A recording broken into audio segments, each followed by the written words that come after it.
Assalamualaikum warahmatullahi wabarakatuh. Halo semuanya, perkenalkan saya Muhammad Nur Al-Qadri dari kelas B, jurusan Psikologi, Prodi Psikologi Universitas Buswa. Baik, di sini saya akan menjelaskan materi tentang menjadi mahasiswa yang respect, cerdas, suka menolong, ekologis, dan tangguh. Pertama-tama saya akan menjelaskan tentang materi yaitu respect. Pendidikan di masa kuliah dituntut untuk memberikan perhatian yang sungguh-sungguh terhadap pengembangan nilai-nilai respect dalam keseluruhan dimensinya. Menanamkan nilai-nilai respect pada diri siswa dapat dilakukan dengan dua pendekatan, yaitu pendekatan tematik integratif dan pendekatan keteladanan atau peniruan. Pendekatan tematik integratif dilakukan dengan mengintegrasikan nilai-nilai respect ke dalam mata pelajaran yang memiliki tema yang sesuai, dan juga dapat dilakukan melalui metode maupun strategi pembelajaran yang digunakan oleh dosen. Sedangkan pendekatan keteladanan dilakukan oleh dosen dengan memberikan keteladanan kepada para mahasiswa.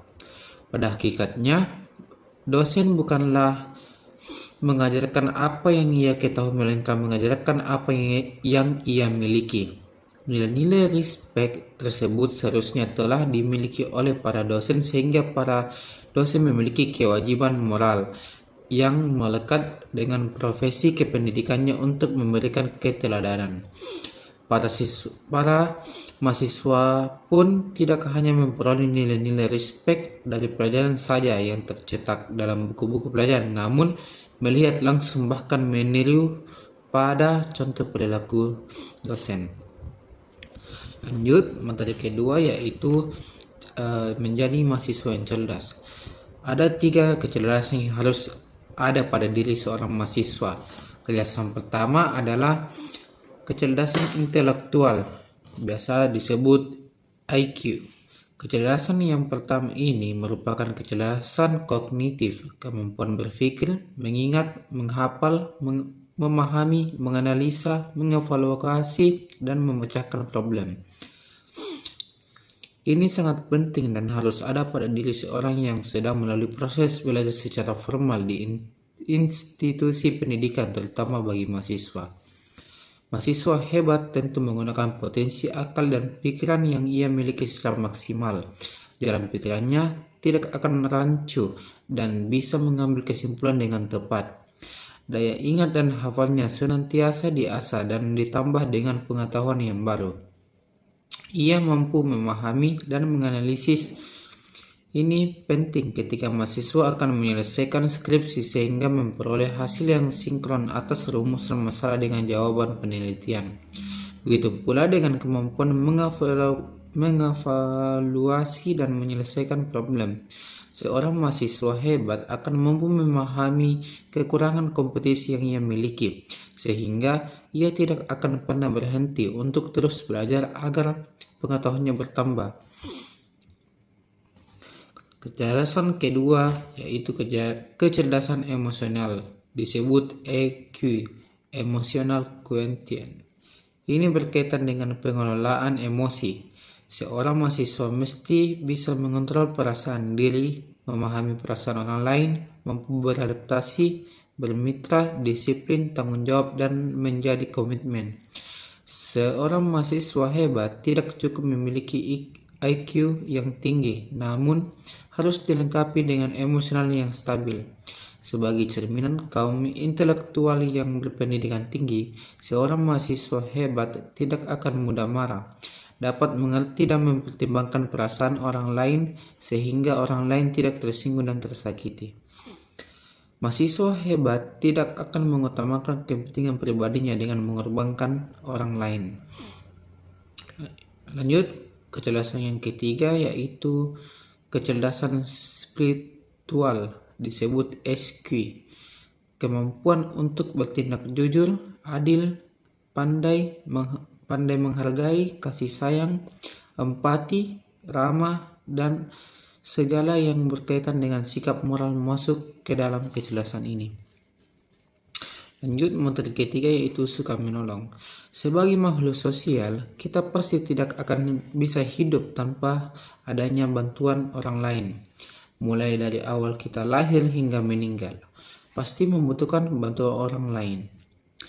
Keberadaan orang lain tersebut tidak hanya menjadi seorang teman yang menemani dalam kesendirian, tetapi juga sebagai partner dalam melakukan sesuatu, baik itu aktivitas di bidang ekonomi, sosial, budaya, politik, dan lain-lain. Bahkan dalam urusan ibadah kepada Tuhan pun kita juga membutuhkan bantuan orang lain. Kegiatan saling tolong-menolong tidak memandang atau membedakan adanya ras, suku, bangsa, agama, keturunan, status sosial, dan pendidikan manusia. Semakin banyak orang yang berbuat baik dengan saling menolong sesama akan rukun dan bermanfaat pula dalam kehidupannya serta kehidupan orang lain. Tolong menolong pada hakikatnya merupakan hak dan kewajiban setiap manusia kepada manusia lain. Contoh sederhana dari sikap saling tolong menolong yang telah berkembang di masyarakat adalah saat tetangga yang sedang mengadakan hajatan. Di masyarakat pedesaan, biasanya yang interaksi antara sesamanya masih rekat bak saudara sendiri. Hajatan tersebut akan dibantu oleh banyak orang hingga selesai. Lanjut, materi yang keempat yaitu etologi. Teori etologi merupakan teori yang mengatakan bahwa pada dasarnya sumber dari semua perilaku sosial adalah dalam gen. Ada insting dalam makhluk untuk mengembangkan perilakunya. Analogi yang dikemukakan adalah genesetting the state and social rating the play. Teori ini memberikan dasar bagi pemahaman periode kritis perkembangan dan perilaku melekat pada anak segera setelah dilahirkan. Kepekaan terhadap jenis pengalaman yang berbeda berubah sepanjang siklus kehidupan. Adanya atau tidak adanya pengalaman-pengalaman tertentu pada waktu tertentu selama masa hidup mempengaruhi individu dengan baik di luar waktu pengalaman-pengalaman itu pertama kali terjadi. Para etologi yakin bahwa kebanyakan pakar psikologi meremehkan pentingnya kerangka waktu khusus ini pada awal perkembangan dan peran yang kuat yang dimainkan evolusi dan landasan biologis dalam perkembangan.